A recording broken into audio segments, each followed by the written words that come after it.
Hello, good morning everyone. I'm Himanshu from Masters of Applied Economics and today I'll be telling you about European Union. तो जब 1945 में war का and हुआ तो बहुत सारे यूनियन और ट्रेड्स एक फॉर्मेशन में आए, जिसमें से एक ट्रेड था यूरोपियन यूनियन। यूरोपियन यूनियन एक कलेक्शन था जिसमें लगभग 27 मेंबर कंट्रीज थी। As of today there are 31 countries in it. इसका फॉर्मेशन हुआ 1951 की ट्रीटी ऑफ पेरिस से। उसके बाद ट्रीटी ऑफ रोम हुई जिसमें इसका फर्दर एक्सपेंशन हुआ। अब इसके गोल्स क्या है यूरोपियन यूनियन की? है सिंगल यूरोपियन इन्विजन है ताकि पॉलिटिकल इंटीग्रेशन हो सके।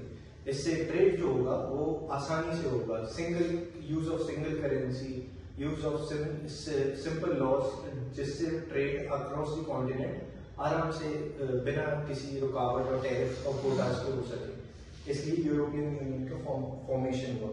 यूरोपियन यूनियन एक कंट्री की डिस्पैरिटी को कम करने के लिए बनाया गया था। मेजर इसमें टर्न आया जब 2020 में ब्रेक्जिट हुआ। यूरोप की सबसे बड़ी कंट्री द ग्रेट ब्रिटेन ने ब्रेक्जिट किया, जिसमें उसने यूरोपियन यूनियन को छोड़ा।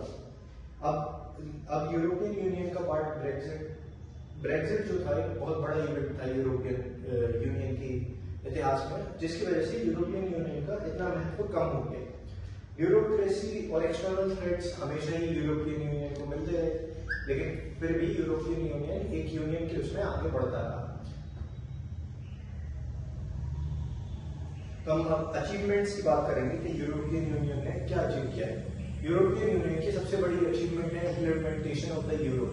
एक सिंगल करेंसी यूज, जैसे इंडिया एक रुपीज यूज करता है, जैसे ब्रिटेन पाउंड यूज करता है, जैसे फ्रांस की अपनी नेटिव करेंसी थी। लेकिन जब यूरोपियन यूनियन बना तो एक सिंगल करेंसी को यूज में लाया गया, यूरो, जो कि पूरी यूरोपियन यूनियन के अक्रॉस एक्सेप्ट होता था और उसकी बराबर वैल्यू थी हर कंट्री में, जिसकी वजह से इकोनॉमिक इंटीग्रेशन और बढ़ा उनके बीच।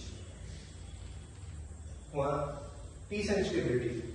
जब यूरोपियन यूनियन का फॉर्मेशन हुआ तो कंट्रीज ने आपस में पीस ट्रीटीज करी, जिससे उनका ट्रेड आसान हो और उन्हें ज्यादा एक दूसरे से कंपटीशन न करना पड़े, ताकि वो पूरे वर्ल्ड के अगेंस्ट आराम से खड़ी हो सके और बिजनेस में और इकोनॉमिक्स में आगे बढ़ सके।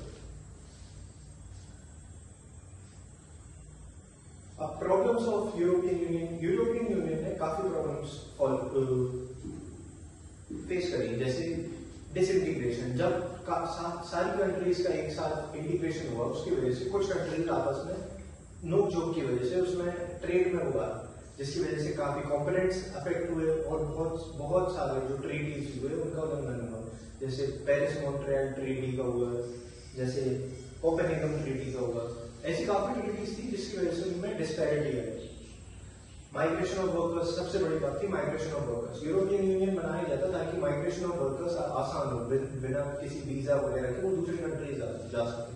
लेकिन क्योंकि कंट्रीज ने एक्सेप्ट करना मना कर दिया कि ये इमिग्रेंट्स हमारी कंट्री में आके रहने लगे हैं, उसकी वजह से काफी प्रॉब्लम्स हुई।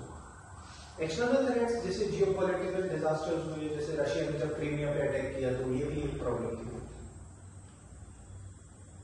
इन सब में यूरोपियन यूनियन जो थी एक सब्सटेंशियल पावर की तरह ग्रो हुई और उसने हर जगह यूरोप को आगे बढ़ाया डिस्पेरिटी।